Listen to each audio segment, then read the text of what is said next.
La presidenta mexicana valora que España reconozca las injusticias y el dolor que provocó la conquista de México. Celebra como un primer paso hacia el perdón que el ministro Álvarez haya lamentado ese sufrimiento del pueblo mexicano. Su Majestad Felipe VI, rey de España, excelentísimo señor. Así empezaba la carta del presidente de México, Andrés Manuel López Obrador, a Felipe VI. No puede decirse que el mandatario mexicano no fuera educado. Como me dirigí a su santidad el Papa Francisco, continúa AMLO, aunque con otro fundamento, expongo a usted, Majestad, el siguiente manifiesto.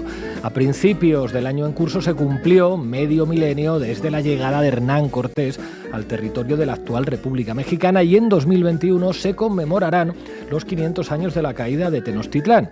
Asimismo, dentro de 3 años, México celebrará los primeros 200 años de su vida independiente. Nos encontramos, pues, en un periodo en el que resulta ineludible la reflexión ante hechos que marcaron de manera decisiva la historia de nuestras dos naciones y que aún generan encendidas polémicas en ambos lados del océano. La verdad es que AMLO hasta aquí impecable. Sin afán de ahondar en ella, Su Majestad, dice AMLO, me ciño a los hechos. La incursión encabezada por Cortés a nuestro actual territorio fue sin duda un acontecimiento fundacional de la actual nación mexicana, sí, pero tremendamente violento, doloroso y transgresor. Comenzó como un acto de voluntad personal contra las indicaciones y marcos legales del Reino de Castilla y la conquista se realizó mediante innumerables crímenes y atropellos. Así lo aprueban los cargos de la justicia española contra el propio Cortés en los juicios de residencia a los que fue sujeto, de los que es emblemático el encarcelamiento y asesinato de Cuauhtémoc, último mandatario azteca en 1525. Bueno, yo pregunto, ¿hay algo de lo que decía AMLO aquí que no sea cierto?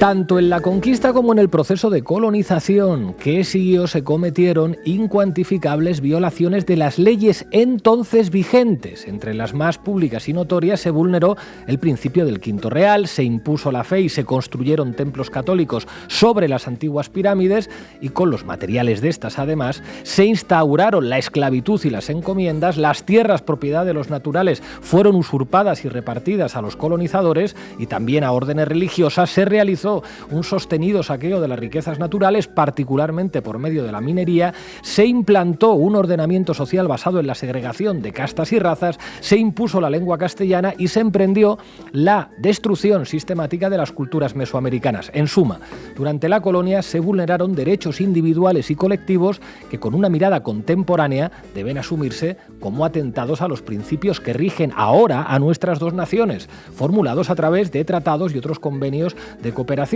Y si en los años inmediatamente posteriores a la conquista los abusos fueron atribuibles a adelantados que actuaron por cuenta propia, los actos de autoridad durante el largo periodo colonial fueron consecuencia de la aplicación de políticas de Estado. Las instituciones virreinales fueron parte de la corona española, pese a que en todo ese periodo ningún monarca peninsular visitó la Nueva España. Es que, con todo el cariño, ni una coma se le puede poner al que fue presidente de México. Todo lo que dice es verdad. Una vez consumada la independencia de México, continúa AMLO su misiva, después de 11 años de guerra, el Reino de España intentó de manera infructuosa, aunque con grandes daños a la nación, una reconquista. Entre 1821 y 1854 envió varias incursiones militares. En 1836 se firmó el Tratado de Paz entre México y España, pero Fernando VII murió en 1833 sin haber reconocido nuestra independencia.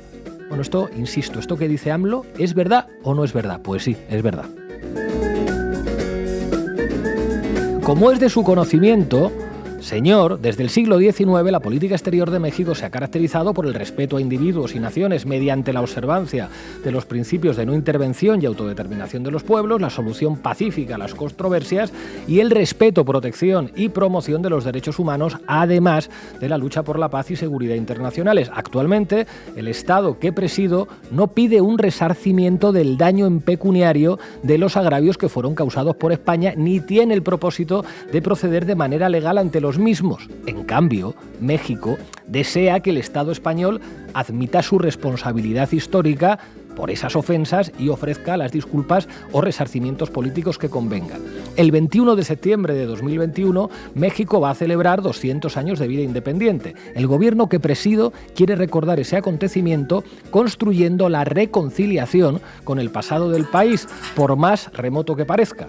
Tal fecha coincidirá con los 500 años de la caída de Tenochtitlán y el inicio de la colonia, y se establecerá el 21 de septiembre como Día de la Reconciliación Histórica. Ese día, el Estado mexicano pedirá perdón a los pueblos originarios por haber porfiado, una vez consumada la independencia, en la agresión, la discriminación y el expolio a las comunidades indígenas que caracterizaron el periodo colonial.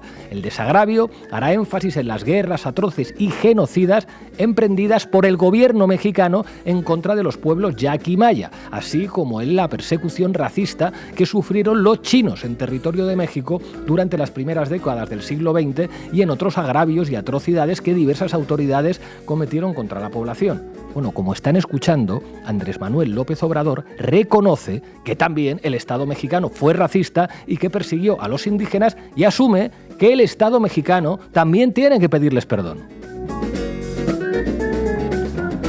Para la nación que represento, dice AMLO, es de fundamental importancia, señor, invitar al Estado español a que sea partícipe de esta reconciliación histórica, tanto por su función principalísima en la formación de la nacionalidad mexicana, como por la gran relevancia e intensidad de los vínculos políticos, culturales, sociales y económicos que hoy entrelazan a nuestros dos países. Me alienta el propósito de superar en forma definitiva los desacuerdos, los rencores, las culpas y los reproches que la historia ha colocado entre los pueblos de España y de México, sin ignorar ni omitir las ilegalidades y los crímenes que los provocaron. Con este propósito, el Gobierno de México propone a Su Majestad que se trabaje a la brevedad y en forma bilateral en una hoja de ruta para lograr el objetivo de realizar en 2021 una ceremonia conjunta al más alto nivel, que el Reino de España exprese de manera pública y oficial el reconocimiento de los agravios causados y que ambos países acuerden y redacten un relato compartido, público y socializado de su historia común a fin de iniciar en nuestras relaciones una nueva etapa plenamente apegada a los principios que orientan en la actualidad a nuestros respectivos estados y brindar a las próximas generaciones de ambas orillas del Atlántico los cauces para una convivencia más estrecha, más fluida y más fraternal. La verdad es que dirán ustedes que AMLO es igual de educado que Donald Trump, ¿verdad? Reciba Su Majestad las expresiones de mi más distinguida consideración, Andrés Manuel López Obrador, presidente constitucional de los Estados Unidos mexicanos. Bueno, esta carta, educada, impecable, que pedía algo muy razonable, solo mereció desprecio por parte del rey de España y por parte del gobierno más de izquierdas de la galaxia presidido por Pedro Sánchez, por no hablar del aquelarre de patrioterismo asqueroso que montaron todos los medios de comunicación, los de la derecha y los de la progresía. Ahora parece que el gobierno de España empieza tímidamente a recular. Miren, el México de Lázaro Cárdenas recibió a millares de demócratas españoles, salvándoles de los pelotones de fusilamiento y de las cárceles de Franco. Un verdadero patriota español debe defender la dignidad política de México frente a una monarquía que nunca ha dejado de lamerle las almorranas al franquismo y que sigue reivindicando el colonialismo como si fuera un encuentro de culturas. Si Pedro Sánchez fuera un patriota, no solo debería pedir disculpas a México, debería obligar como presidente elegido por el Parlamento a un rey que no ha elegido nadie a obedecer al gobierno y pedir disculpas a México.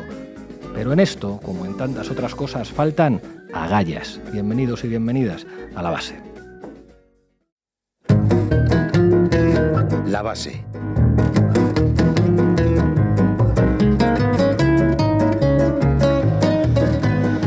Parece que al ministro Álvarez alguien le ha dado la indicación de venga, trata de reconstruir la cosa y empieza a pedir perdón. No está mal, pero me temo que no basta. Irene Zugasti, ¿qué nos traes? Pues no, me temo que no basta, Pablo. Pues vamos a hablar de exactamente por qué se supone que pide perdón Ocasio Álvarez y qué reacciones ha provocado en México y en España a sus palabras. La democrática prensa española, ¿qué dice, Manuel? ¿Qué tal, Pablo?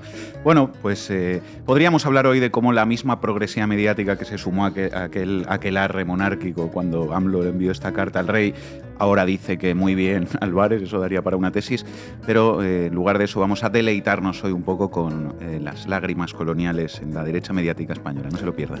Quien cada día se deleita con el mate con azúcar, algo incomprensible, es Eduardo García desde su búnker en Buenos Aires. ¿Qué nos traes, compañero?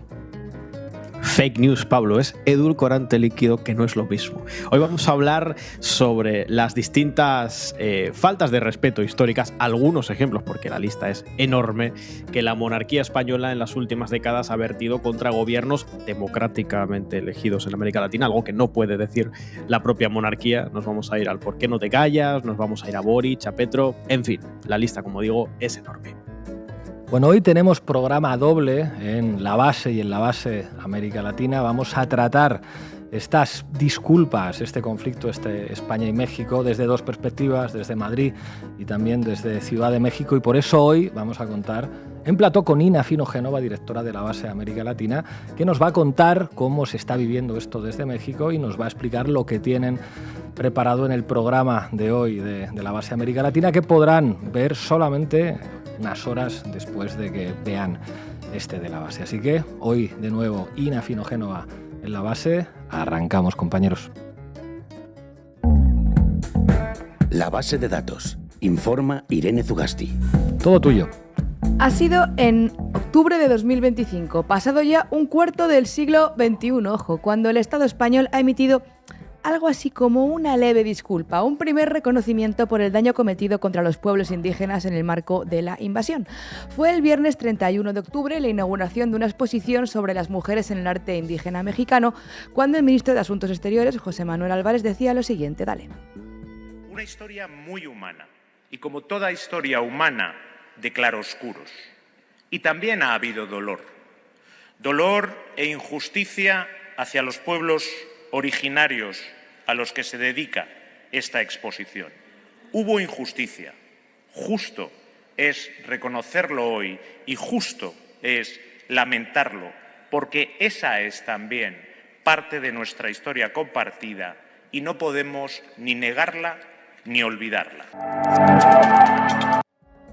En fin, hubo injusticia, lo justo es reconocerlo y lamentarlo. No es un perdón, no, aunque es lo más parecido que hemos escuchado a un perdón hasta ahora. No lo pronuncia, ojo, el jefe del Estado, el Borbón Felipe VI, sino un ministro de Exteriores. Y no lo dice, ojo, en un contexto diplomático, sino en un acto cultural. Y con todo y eso, a muchos les ha soliviantado este gesto del gobierno español, ¿verdad, Manu? Y tanto que sí, la derecha española y la mexicana también se sienten más cómodos, por lo visto, hablando de la conquista, todavía hoy, 5 siglos después, como la legítima empresa de unos hombres valientes en nombre de Dios y del rey que llevaron la fe cristiana y sacaron de la barbarie a un continente entero y que hicieron que sus antepasados se volvieran inmensamente ricos, claro. Ahí le has dado, Manu. En realidad esta cuestión viene de lejos. Recordemos que, como ha contado Pablo en el editorial, en 2019 Andrés Manuel López Obrador, entonces presidente de México, envió una carta a las autoridades españolas en las que reclamaba un perdón público por parte de la corona a fin de iniciar una nueva etapa de reconciliación entre España y México. En esa carta instaba a que el Estado español admitiera su responsabilidad histórica y ofreciera las disculpas o resarcimientos políticos que convinieran. Ahí tienen a AMLO, vean. Estamos hablando de diferencias con la monarquía española, a la que se le solicitó, se le pidió de manera respetuosa que ofrecieran una disculpa a los pueblos originarios, a los pueblos indígenas de México, por las atrocidades cometidas durante la invasión europea a nuestro país. Y no hubo respuesta. Pero no solo no hubo respuesta, sino que filtraron la carta y desataron toda una campaña en contra de nosotros. Pues eso, la respuesta por parte de España fue el silencio, tanto desde Casa Real como desde el Ejecutivo, ya presidido por Pedro Sánchez entonces. Así que sí, parece que ahora España por fin responde a la misiva de AMLO, 5 siglos y 19, 20 y 7 años más tarde. El gobierno mexicano ha reaccionado así. Escuchen a Claudia Sheinbaum. Es la primera vez que una autoridad del gobierno español habla de lamentar la injusticia. Es importante, es desde mi punto de vista un primer paso. Y habla de la importancia de lo que siempre hemos dicho. El perdón engrandece a los gobiernos y a los pueblos. No es humillante, al contrario. Reconocer la historia, reconocer los agravios, pedir perdón o lamentar y recuperarlo como parte de la historia, engrandece a los gobiernos y a los pueblos. El perdón engrandece a los gobiernos y a los pueblos.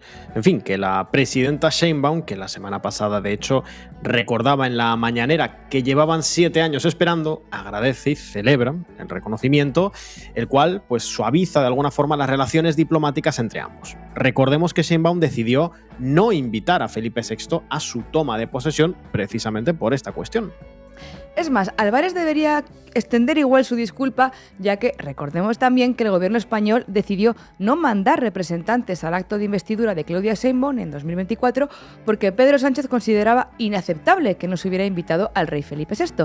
También se llegó incluso a insinuar por parte del Ejecutivo español que Sheinbaum actuaba por dictado de AMLO, unas declaraciones machistas que sentaron también muy mal en México, lógicamente. O sea, que el gobierno español, aun estando invitado, no acudió a la investidura porque el jefe del Estado, el rey, el monarca, no tuvo la cortesía ni siquiera de contestar esa carta de López Obrador.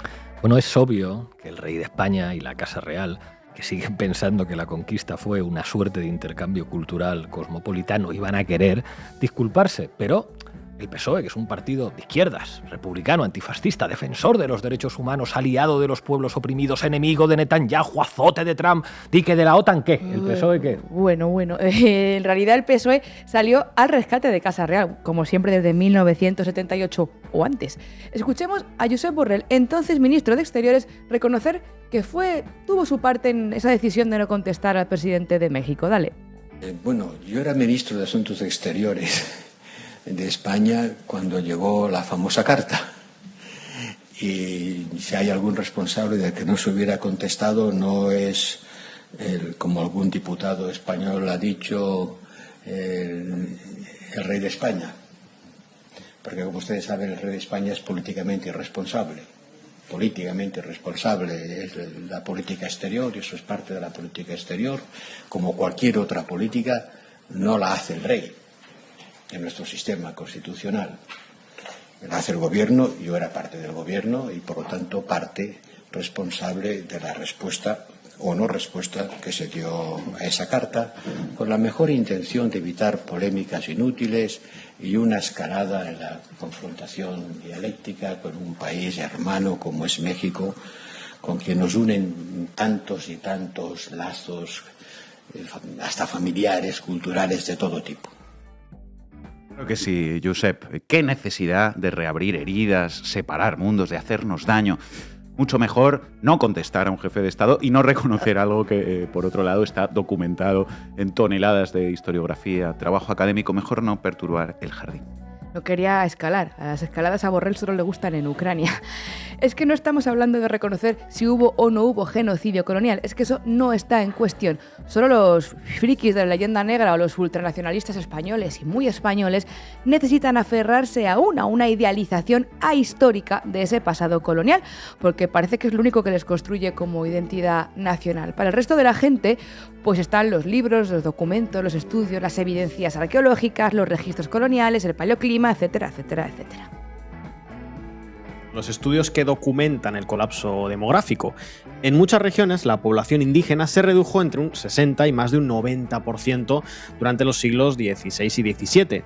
En áreas como México Central o el Caribe, las caídas fueron especialmente abruptas. Por ejemplo, hay cifras que muestran descensos de decenas de millones en apenas unas pocas generaciones. En su libro Holocausto Americano, el historiador David Stannard estimó que el exterminio de pueblos indígenas pudo acabar con 100 millones de vidas. La cosa principal fue la violencia, claro, pero hay que sumarle la esclavitud, las epidemias. Durante los siglos posteriores, el desplazamiento, las hambrunas, las masacres a poblaciones enteras perpetuaron las consecuencias de una invasión que algunos siguen celebrando como una conquista. La cristiandad europea emprendió, valiéndose de religión, de raza, de guerra, desde finales de la Edad Media, una campaña de siglos de duración, ¿no?, que los europeos comenzaron y que sus descendientes perpetuaron y que aún se sigue librando contra los pueblos indígenas de América Latina. Porque si les cuesta pedir perdón por algo que ellos creen que pasó hace 500 años, pues imagínense si tuvieran que rendir cuentas pues por lo que ocurre hoy, por ejemplo, por los desaparecidos, ¿no? En cualquier caso, lo de que un país pida disculpas por los crímenes cometidos en su nombre tampoco es tan raro, ¿verdad, Ugasti? Pues no, han sido varios los estados coloniales que han comenzado una especie de revisión histórica que se basa principalmente en eso, en pedir disculpas. Por ejemplo, Alemania reconoció y emitió disculpas formales por las campañas coloniales en Namibia contra los Herero y los Mam. Y el rey belga en 2020 expresó profundos lamentos por el pasado colonial en el Congo. Australia lo hizo una década antes, en 2008, pidiendo disculpas al pueblo aborigen por las políticas de asimilación forzada. Y atención, Mark Rutte, antes de presidir la OTAN y hacer eso tan desagradable que te dice siempre Iglesias de lamerle las almorranas a Trump, cuando era presidente de Países Bajos, pidió disculpas por la violencia excesiva en la guerra de independencia con Indonesia en 1945. Bueno, pero genial, pero que además de pedir perdón, digo yo que habrá que reparar, cuestionarse qué estructuras coloniales se mantienen, no sé, algo más, ¿no? Pues no, esa política de apologies, de pedir perdón por el pasado colonial y sus consecuencias, tiene en realidad las patas muy cortas, Pablo. Si existen es sobre todo porque hay movimientos de coloniales en el sur global que las han exigido, que están peleando por el relato, ¿no? Pero tengamos claro que nunca habrían salido de motu propio de la metrópoli. Es más, en todos los casos que hemos señalado, estos movimientos políticos de disculpa han tendido a quedarse en eso, ¿no? En una reparación simbólica con muy pocos hechos transformadores. Quizá pues muy centrada, por ejemplo, en la museología, en la recuperación etnográfica, que ojo, que está muy bien, pero que no es nacionalizar Repsol en Latinoamérica, ni expropiarle las minas a los franceses en África, ni desmantelar al sionismo colonial en Palestina. Es más, España se encontraría más, de hecho, en la línea de países como Francia, que aunque ha reconocido ciertos hechos, por ejemplo, que la colonización fue un error muy grave en declaraciones de Macron, no ha ofrecido una disculpa integral, formal, ¿no?, por todo su periodo colonial, por ejemplo, en Argelia. Por no hablar de Reino Unido, ¿no? Aunque ha habido expresiones de lamento o de arrepentimiento, no existe tampoco, una disculpa oficial estatal general por todo el pasado colonial británico, ¿no? Digamos que el perdón es más fácil cuanto más lejos está en el tiempo. Igual, de hecho, pues oye, en 500 años España pide perdón por haber entregado el Sahara a Marruecos. Y aún así, Zugasti, hay una preocupante corriente de negacionismo de este pasado colonial violento y de sus consecuencias, que recorre el mundo y que tiene argumentarios y patrones similares en todas partes. Pues sí, si escuchan alguno de estos argumentos, sospechen. Pueden estar delante de un negacionista del genocidio con ínfulas, eso sí, de Hernán Cortés. Por ejemplo, ese que dice que no había intención de masacrar a nadie, nosotros solo fuimos a conquistarles y no se dejaron. Vamos, que no había objetivos militares, políticos, económicos y religiosos. ¿Qué va? Se toparon con el nuevo mundo por casualidad y ya que estaban, pues se quedaron. Oye, otro más, los españoles fueron menos violentos que los holandeses o los belgas, lo cual es incierto, pero en cualquier caso, menudo consuelo, ¿no? O ese otro que dice que tampoco vivía tanta gente allí, o que la culpa fue de que los indígenas no tenían defensas y se morían solos por enfermedades infecciosas, porque ellos querían, por supuesto. O, por ejemplo, esta es mi favorita, el que dice que el indigenismo es el nuevo eje del mal junto al comunismo, el islamismo y el populismo. Este delirio son palabras reales de José María Aznar. Y ojo, es que no son solo los bros de la hispanidad de YouTube. El finado Vargas Llosa, Aznar o Ayuso han sido activos negacionistas del genocidio indígena. No es ya que lo reescriban, no, es que precisamente han preferido mantenerlo tal y como lo narraban los libros de historia ficción del franquismo. Reconquistamos a los moros, conquistamos a los indios y matamos a los rojos. ¡Arriba España! Bueno, Pablo, no le pidas a Ayuso que lea a Galeano, ¿no? Ella es más de productos culturales tipo pues Carlos Baute o Nacho Cano. Pero mira, a quien no le ha sentado nada bien las palabras de Álvarez es a tu antiguo compañero de tertulia en la cadena SER, el exministro del Partido Popular, José Manuel Margallo. Mira. Declaraciones del ministro Álvarez sobre los hechos ocurridos en la conquista de México constituyen un error histórico y una falta de perspectiva de cara al futuro. Hay que recordar que Cortés llega a Veracruz en 1519 con apenas 500 hombres, 16 caballos y 13 cañones. Pensar que hubiese podido completar la conquista del Imperio Azteca, uno de los más extensos de Iberoamérica, con tan menguada fuerza es un disparate. Si lo hizo, fue porque le ayudaron muchos pueblos indígenas, que se unieron a los españoles para sacudirse el imperio de los aztecas. Y hay una anécdota histórica muy importante. En la noche triste, cuando Hernán Cortés se retira de Tenochtitlan completamente derrotado, son los pueblos indios los que le salvan y los que permiten ganar la batalla de Otumba. Mucho más importante, las juntas de Burgos de 1512, y hay que recordar que Cortés llega a México en 1519, y la de Valladolid de 1550, reconocen que los indígenas tienen los mismos derechos que cualquier otro súbdito de la corona. Para ver la obra histórica de España, baste recordar lo que ha sido nuestro legado. La UNAM, la primera universidad en el continente americano, se funda en 1551, hereda la Universidad Española allí creada. Si es que deberían darnos las gracias esos indios que les llevamos la lengua española, la religión, y no hicimos sino aliarnos con ellos desde el principio y protegerles. En fin, José Manuel, te tengo por un tipo leído. Que Feijóo diga que no se avergüenza de la historia de España tiene un pase. Ya sabemos que él no es de leerse Erich Hobsbawm, pero hombre, tú que vas de leído por la vida, en fin. Bueno, en la Comunidad de Madrid, que ya se sabe que les gusta mucho hablar de América Latina, pero para invitar a Javier Milei o a Daniel Noboa o a María Corina Machado a que se asomen a la Puerta del Sol, también han reaccionado mal a las palabras de Álvarez y también han exigido su dimisión, diciendo: es un ministro nefasto que no conoce la historia de España ni la de su alianza con Hispanoamérica, por lo que debe presentar su dimisión si no se retracta de forma automática. La alianza de Hispanoamérica, que no sé muy bien qué es eso, que le gusta tanto al PP, es la de las ultraderechas, los grandes empresarios, los Peña Nieto. Pues claro que sí, esa alianza goza de buena salud. Luego lo de los indígenas, pues como diría Rajoy, ya tal. Bueno, pues este es el panorama, compañeros. Y como todo esto ocurrió durante la inauguración de una exposición en el año dedicado a las mujeres indígenas en México, pues quisiera recordar que la violencia sexual sistemática contra ellas fue un componente recurrente desde que los españoles pusieron un pie en América, lo diga o no Margallo. Está documentado en crónicas, archivos coloniales y muchos estudios académicos, pero persiste como una de la doble amnesia, ¿no?, que cae especialmente sobre ellas. Fijaos, la primera violación en el Nuevo Mundo parece que quedó documentada, ¿no? Fue una carta del genovés Miguel de Cuneo, donde relata sin miramientos cómo violó a una de esas jóvenes que el almirante Cristóbal Colón le había regalado. Teniéndola yo en mi cámara a bordo de la carabela, desnuda, según es costumbre de estas mujeres naturales, y deseando poner en ejecución mi deseo, y no admitiéndolo ella, tomé una cuerda y la até fuertemente, de resulta de lo cual daba gritos increíbles. El mito del mestizaje, ¿no?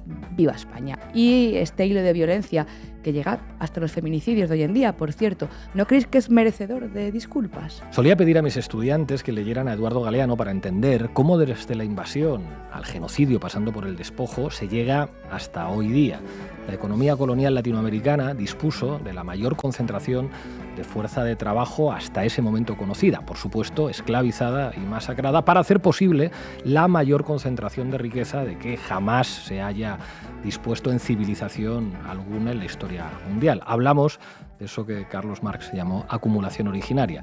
La riqueza europea, de hecho, descansa sobre su sangre. Un perdón no está mal para empezar, pero es solo y únicamente eso, un comienzo. Hay que seguir. Gracias, Zugasti. No es un asunto retórico. Los pueblos originarios, los pueblos indígenas de hoy tienen que ser reconocidos como la grandeza cultural de México.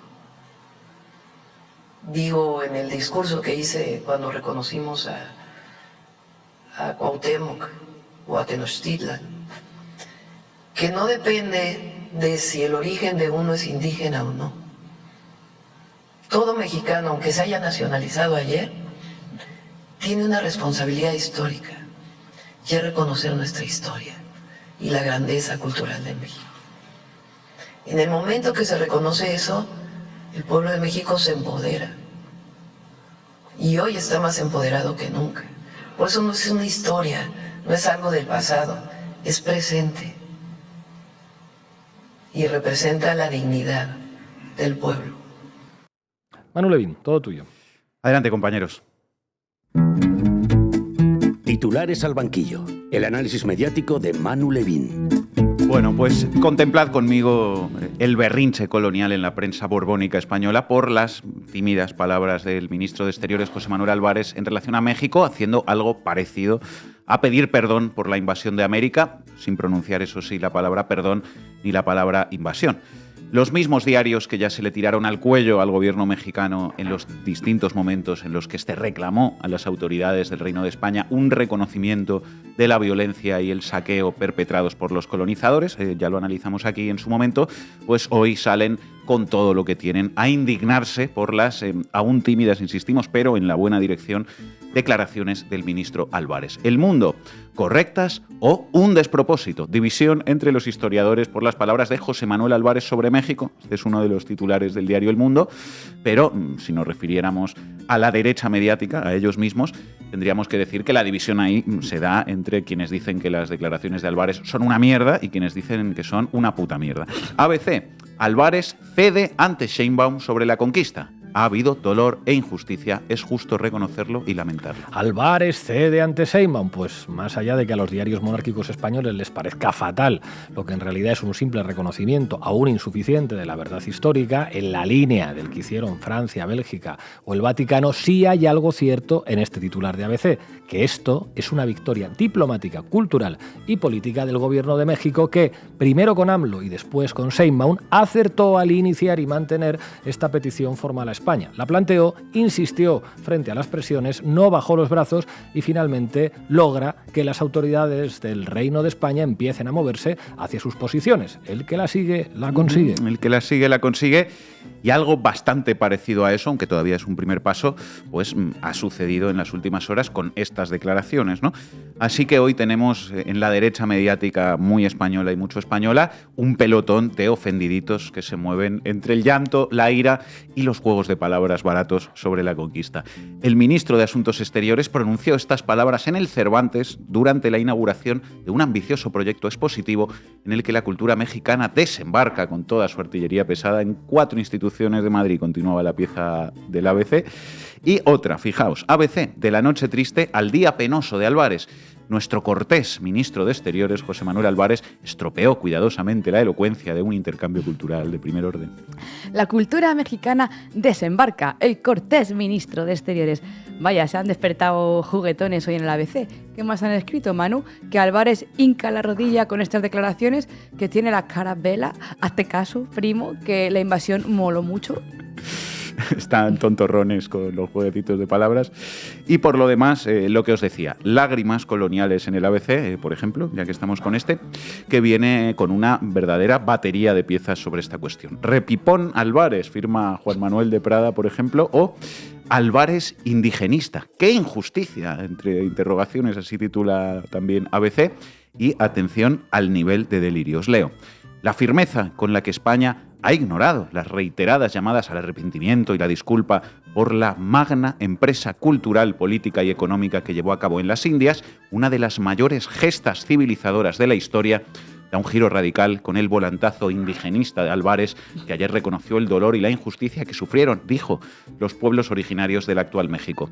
Apenas unos minutos, perfectamente sincronizada, tardó en reaccionar Claudia Sheinbaum, que se apuntó el tanto de llevar al gobierno al terreno del perdón que desde hace tantos años exige a España. Con la diplomacia que lo caracteriza, tendrá Álvarez que explicar los detalles del dolor y aún más de la injusticia que provocó en América una conquista que fue y sigue siendo modélica, le pese a quien le pese, para los estándares de lo que desde la Edad Moderna comenzamos a entender como Occidente. Invasión, genocidio, sometimiento y expolio.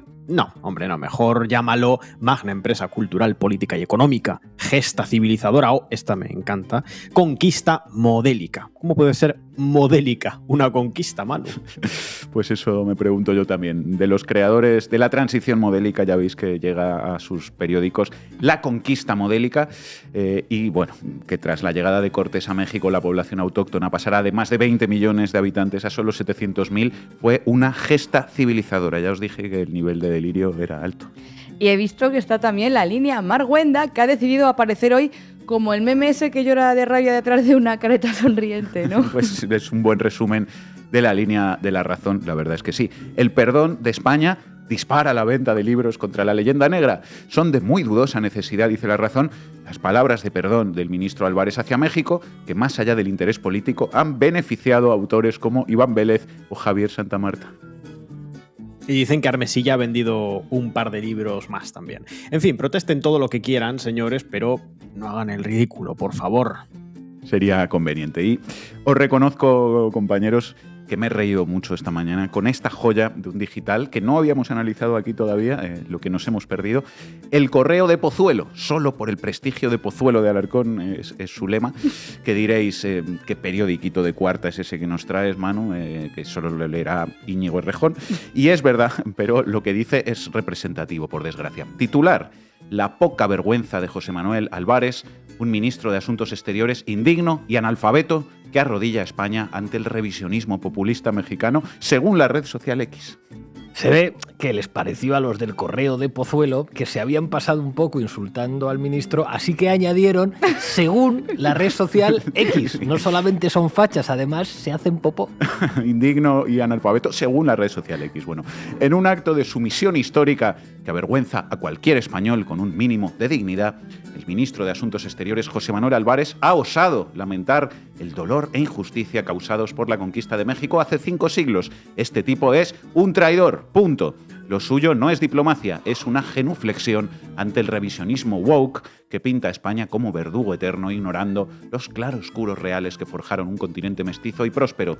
Álvarez, ese indigno analfabeto histórico que representa lo peor de un ejecutivo que odia a su propia patria, ha sobrepasado al rey y a siglos de nación, humillando al país en nombre de una corrección política importada. ¿Qué clase de español es este hombre? Este gobierno corrupto que condena a España a la irrelevancia no colonizó, integró. Qué ricas las lágrimas coloniales. Pero bueno, coñas aparte, detengámonos en esto último. Este gobierno corrupto no colonizó, integró. ¿Cuál es el sujeto de esta frase? ¿Este gobierno corrupto? Pues eso pone. Este gobierno corrupto que condena a España, bla, bla, bla, no colonizó, integró. Querían decir otra cosa, evidentemente, pero en fin, no sabemos qué clase de español es Álvarez, pero clase de español es lo que necesitan en el correo de Pozuelo. De español y de historia, por supuesto. No hubo genocidio, escribe el autor de esta pieza. Hubo fusión, no hubo genocidio, hubo fusión. España no pide perdón por existir. Álvarez, mal español y peor ministro, debe dimitir. Recordemos con dignidad, nada por lo que avergonzarnos, todo por lo que enorgullecernos, que este episodio sea el fin de la autoflagelación, que vuelva a la hispanidad unida, no arrodillada. El fin de la autoflagelación. Pues nos reímos de estas cosas, pero en realidad es grave que este sea el relato histórico que sigue apareciendo en los medios de comunicación conservadores en nuestro país. Un relato que ni siquiera dice algo tipo esto fue hace mucho tiempo, no hay que mirar al pasado, sino que es directamente una apología de la invasión y de la conquista. Hay golfas feministas, violaciones, hay fusiones. En fin, esto es grave, pero no es sorprendente, por desgracia. No olvidemos que en España la fecha de la fiesta nacional sigue siendo el 12 de octubre, el día que comienza la invasión de América. Y es que esto es muy fuerte. O sea, mira que podía ser el día de España, el día de la Constitución, por ejemplo, o no sé, el día de la Constitución de Cádiz, pero nada de eso. Fiesta nacional, el día que empieza la invasión de América. Siendo eso así y siendo el que es el discurso mediático que se sigue propagando en España sobre la invasión de América, pues parece bastante lógico que el gobierno de México pida, por favor, y con todo el respeto hacia la institución monárquica, pues que se reconozca la verdad. Y es una buena noticia que esa presión esté provocando que el gobierno de España por fin dé un primer pasito en esa dirección. Gracias, Manu. Entonces, por eso es que el agravio que se hizo contra el presidente López Obrador en su momento, porque no solamente fue que no contestaron la carta, que era una carta muy diplomática y amable, sino que además hicieron una campaña en España contra el presidente López Obrador y la Cuarta Transformación. Nunca se rompieron relaciones, la relación comercial, económica, de todo tipo, siempre ha existido con España. Pero había esa situación. Y para mí no era un agravio al presidente López Obrador, que por demás es un presidente muy querido, sino al pueblo de México. Y por eso tomé esa decisión. Pues más razón que un santo, la presidenta de México. Eduardo García, cuéntanos, clima de guerra. Clima de guerra, con Eduardo García. Bueno, la lista de agravios de la monarquía española contra gobiernos democráticos y con mandato popular en América Latina es larga, de hecho larguísima, y subyace en realidad una dinámica intrínseca a la misma jefatura de Estado en España, erguida como la institución central del colonialismo español en el continente americano. El genocidio está en el ADN de las monarquías españolas, guste más o guste menos. La lógica de mirar por encima del hombro, pues también, y se ha visto en repetidas ocasiones. Efectivamente, vamos a recordar uno de los hitos más penosos de la injerencia de nuestra monarquía en la política latinoamericana, el famoso ¿por qué no te callas? Exacto, Edu, porque aunque parezca mentira, al emérito, como a su hijo, le daba la cara, le daba el cuero, tenía la desvergüenza de opinar sobre presidentes electos. Él, que no tenía ni un voto detrás, es alucinante. Es alucinante, mirad, aquello ocurrió en la Cumbre Iberoamericana de Santiago de Chile en el año 2007. Un datito, antes de entrar en el tema. Por aquel entonces el presidente Hugo Chávez tenía un mandato popular de más de 7 millones de votos. Juan Carlos, ¿cuánto tenía? Cero, de un redondísimo cero. Pero además, el contexto no era casual, ¿eh? Juan Carlos ya le guardaba rencor al presidente Hugo Chávez por sus relaciones previas con José María Aznar. Básicamente porque el gobierno de España, dirigido por el Partido Popular en el año 2002, apoyó de manera abierta y clara el golpe de Estado contra el gobierno democrático y legítimo a través de las urnas de Hugo Chávez. Un golpe de Estado que, por cierto, fue un fracaso.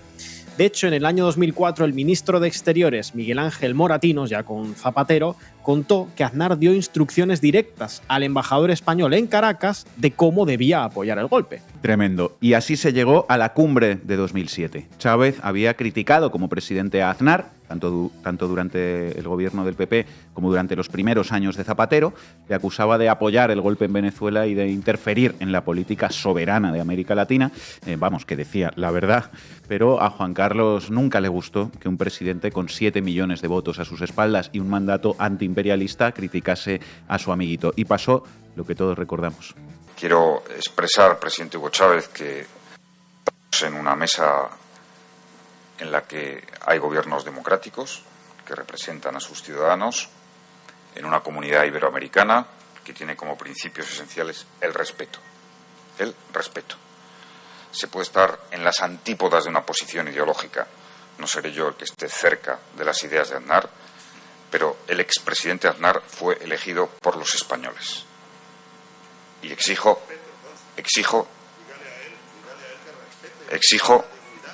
un momentín, exijo ese respeto, por una razón además, por supuesto. Bien. ¿Por qué no te callas? Por favor, no hagamos diálogo, han tenido tiempo para plantear su posición. Quizá los más jóvenes de nuestra audiencia no se acuerdan, pero es algo que, lo vio todo el mundo, lo vio toda España, lo vio toda América Latina. En fin, en los días posteriores hubo intentos de calma institucional por parte del gobierno de Zapatero, pero ¿quieren saber lo que respondió el presidente Chávez? Dijo: las empresas españolas van a tener que empezar a rendir más cuentas y yo ahora voy a meterles el ojo a ver qué están haciendo aquí, a todas esas empresas españolas que están en Venezuela. Eduardo, una pregunta. ¿Cuántos años tenías tú cuando esto ocurrió?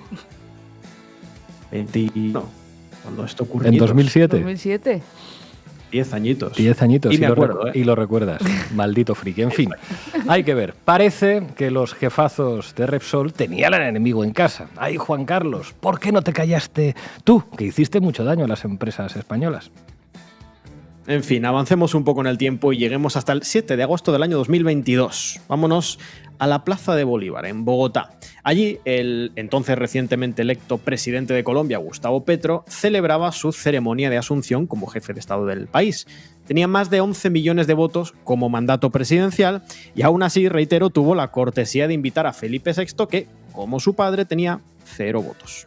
Otra vez igual, Petro tenía 11 millones más de votos de los que tiene Felipe VI y aún así tiene la amabilidad de invitarle. Podríamos esperar respeto, ¿no?, por parte del monarca. Al fin y al cabo, le sentaron junto a los presidentes, le dieron el honor de presenciar la asunción al lado de personalidades con mandato popular, algo que él no tiene. Podríamos esperarlo, pero no fue lo que sucedió. Atentos a esto.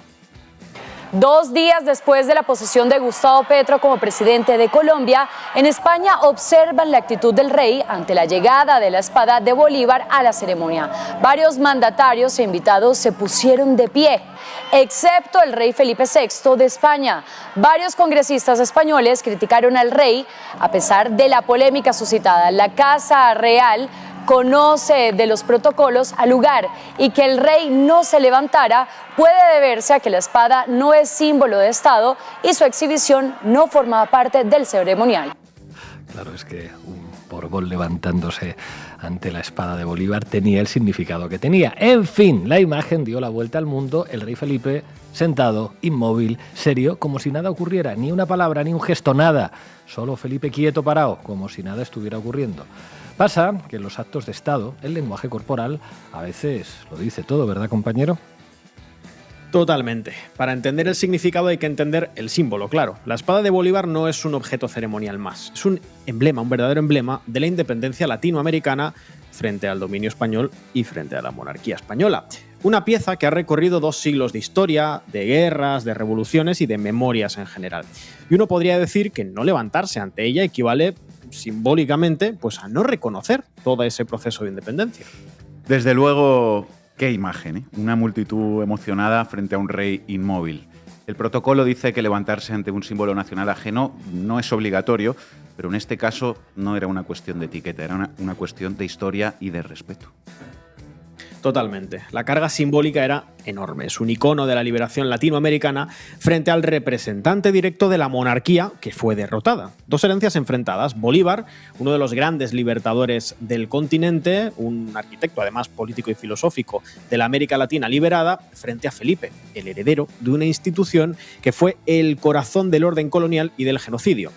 Por aquel entonces, especialmente en Colombia y en general en América Latina, pues las redes y los medios latinoamericanos estallaron. Hubo analistas, hubo historiadores que interpretaron la imagen como una falta de respeto al proceso de independencia latinoamericano. Exacto, Edu. Rescato unas líneas publicadas en Huellas del Sur.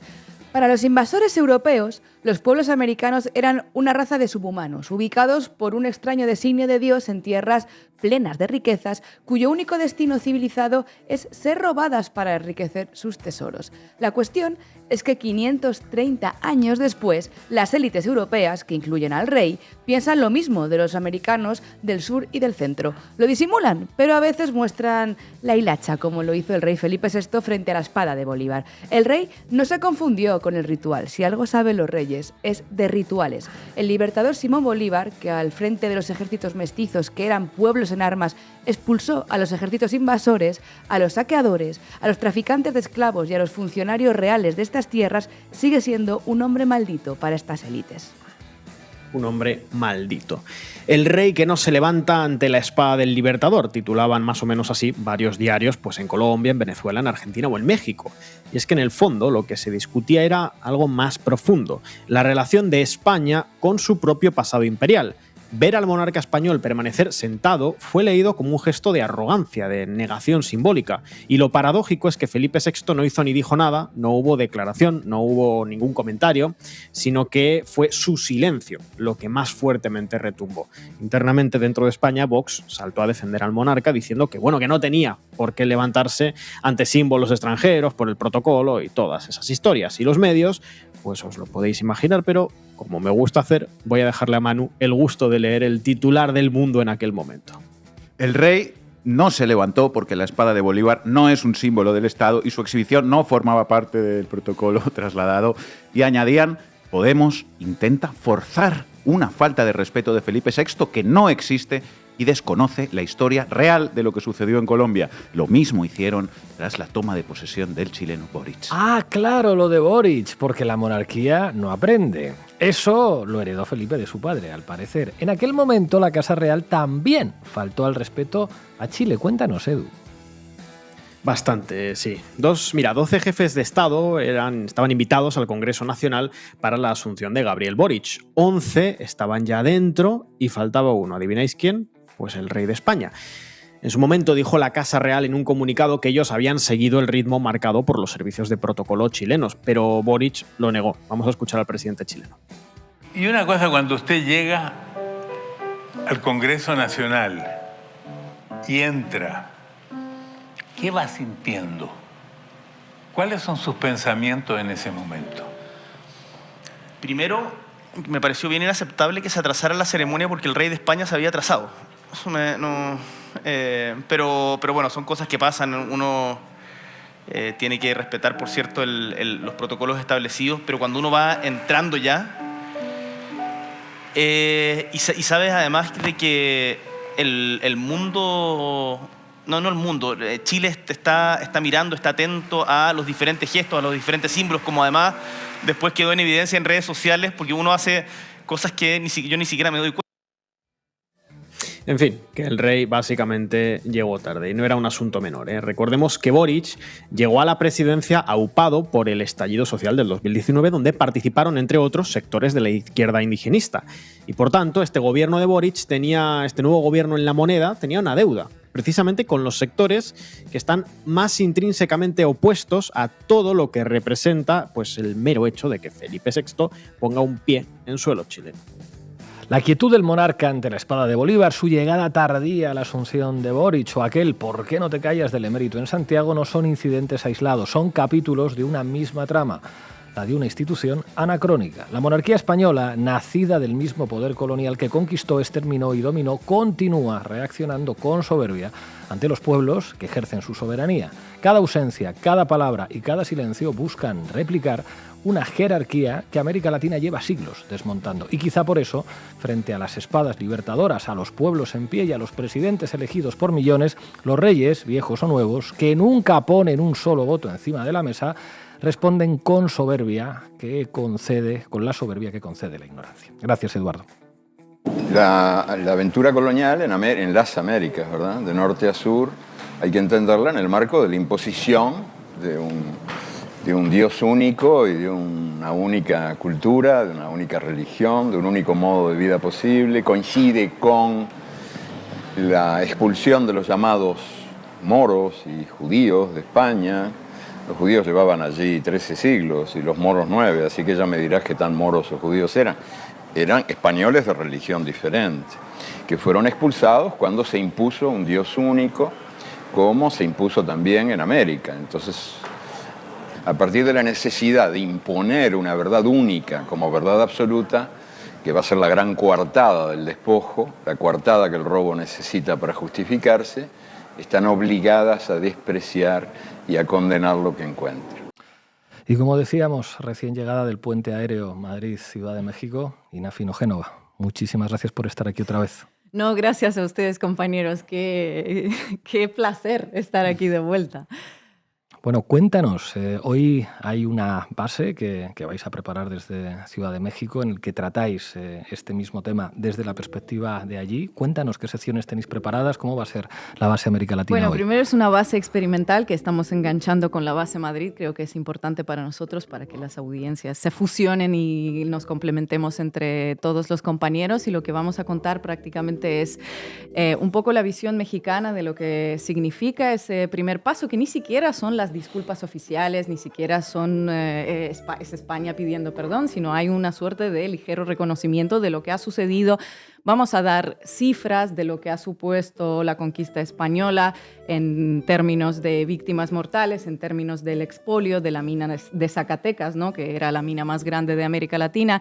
Y también hablaremos un poco de aquellos mexicanos, tanto del pasado como del presente, que no están con México, sino que sienten que forman parte de la realeza y de la corona española, que los hay. Los hubo en los siglos anteriores, pero también los hay hasta el día de hoy, y en los ratos libres en los que no piden la intervención estadounidense para combatir el narco, pues están poniéndose del lado de las Cayetanas Álvarez de Toledo, de los Arturo Pérez Reverte y demás. Zugasti. ¿Qué tal, Ina? Qué guay tenerte aquí en casa. Pues te quería preguntar, porque las declaraciones de Álvarez se produjeron en un contexto muy concreto, que era la inauguración de un acto cultural con el Instituto Cervantes sobre las mujeres, el legado cultural de las mujeres indígenas en México. Y creo que eso se enmarca en un proyecto que nace del gobierno mexicano, que es la celebración del Año de la Mujer Indígena, ¿no? Claro, sí, es un proyecto del gobierno de Claudia Sheinbaum. Este año es oficialmente el Año de la Mujer Indígena. Si se acuerdan, el 15 de septiembre, el Grito de la Independencia, que es uno de los días más importantes, ¿no? Para México. Claudia Sheinbaum, además de ser la primera mujer que dio ese Grito de la Independencia en la historia de México, lo dedicó a las mujeres indígenas, a las mujeres históricamente discriminadas, invisibilizadas, las ha enumerado en su discurso y ha sido en sí una noticia, y esto se suma también al reconocimiento constitucional de la igualdad entre hombres y mujeres. Se están repartiendo ahora mismo las cartillas de los derechos de las mujeres también, y además están siendo traducidas a los idiomas indígenas. Entonces, sí es todo una serie de acontecimientos a los que desde el Estado mexicano se les da una importancia en el marco de la reivindicación de los pueblos indígenas, con lo cual otra vez estamos diciendo que contradice a toda esa narrativa que se está construyendo en los medios mexicanos de que es una suerte de publicidad de la Cuarta T que no tiene nada que ver con la reivindicación de los pueblos originarios. Bueno. Bienvenida a tu casa, compañera, qué bien tenerte por Madrid. Gracias. Bueno, hay algo aún peor que los medios españoles defendiendo el colonialismo español, que son los medios mexicanos defendiendo el colonialismo español. Tienen mucho trabajo por allí, ¿verdad?, con la derecha mediática mexicana, los medios mexicanos, especialmente la compañera Estefanía Veloz. No sé si nos puedes adelantar algo del programa de hoy en este sentido. Está muy interesante la sección de Estefanía Veloz. Hoy acabamos de ensayarlo y ella va a hablar del concepto que es el malinchismo mediático, ¿no? Todas conocemos a esta personaje histórica, la Malinche, que fue la traductora de Hernán Cortés. Bueno, salvando mucho las distancias, el contexto sociocultural histórico de aquel momento, diríamos que los malinches mediáticos están presentes, y te digo, cuando no llaman a la intervención estadounidense de México en sus ratos libres, pues se ponen del lado de prácticamente, no de la Casa Real, sino del capital español, porque recordemos qué es lo que representa el capital español en México, qué es lo que representan los bancos Santander, BBVA, lo que ha perdido Iberdrola con la salida de México, la empresa UHL. Entonces un poco defienden esos intereses del capitalismo transnacional, que obviamente nada tiene que ver con los mexicanos, con los indígenas mucho menos, que siguen siendo invisibilizados en estos medios como siempre, vamos. Eduardo García, desde Buenos Aires, todo tuyo. ¿Qué tal, Ina? ¿Cómo estás? Bueno, yo te quería preguntar básicamente cuál ha sido la respuesta de Claudia Sheinbaum. Hemos comentado un poco pues cómo los medios españoles han tratado precisamente esa respuesta, esa reacción del gobierno de Sheinbaum y de la propia presidenta a las declaraciones de Álvarez, pero bueno, queríamos que nos contases un poco tú y también pues la valoración que se puede hacer desde América Latina. Bueno, yo creo que ha sido una respuesta diplomática. Aquí ya habíamos mencionado, ¿no?, que tampoco es que se le haya pedido perdón a los pueblos originarios. Se ha hecho un primer paso hacia un reconocimiento de lo que ha supuesto estos siglos de la conquista, y Claudia Sheinbaum lo ha dicho así, que esto es muy positivo. Que no hay nada humillante en este acto de pedir perdón para España. Además, tanto Claudia Sheinbaum como Andrés Manuel López Obrador en su sexenio anterior han estado insistiendo en que eso no tiene nada que ver con los pueblos, con el pueblo español. No hay ningún problema, sino que es un asunto que tiene que ver con la corona como representante del Estado español en aquel momento, y pues estos años de silencio por parte de la Casa Real Española a la carta de Andrés Manuel López Obrador, que habéis citado en el programa, pues finalmente reciben algún tipo de desenlace, no por parte de la corona, pero al menos por parte del canciller, que en México obviamente a nivel estatal pues está siendo saludado, pero por favor tampoco nos pasemos. Han dicho que es mucho dolor y hay que reconocerlo, y ya está, vemos que sigue, ¿no? Ina Finogénova, directora de la base América Latina, muchísimas gracias por acompañarnos. Gracias a ustedes y qué placer estar aquí de nuevo en casa. Y recuerden, la gente que esté viendo este programa, a las 19 horas, hora de Ciudad de México, empieza el segundo round con el análisis de este episodio, que nos sirve además para entender las relaciones históricas de España y América Latina. Lo que significó el colonialismo no es un asunto menor. Van a tener la segunda parte del análisis en la base América Latina, con Estefanía Veloz, con Marco Teruggi, con Ina Finogénova, a las 19 horas, Ciudad de México. Llegamos al final del programa. Recuerden hacerse socios y socias de Canal Red en apoya.canalred.tv o en el QR que aparece aquí en sus pantallas. Os dejamos con un tema de León Gieco, 5 siglos igual. Hasta mañana.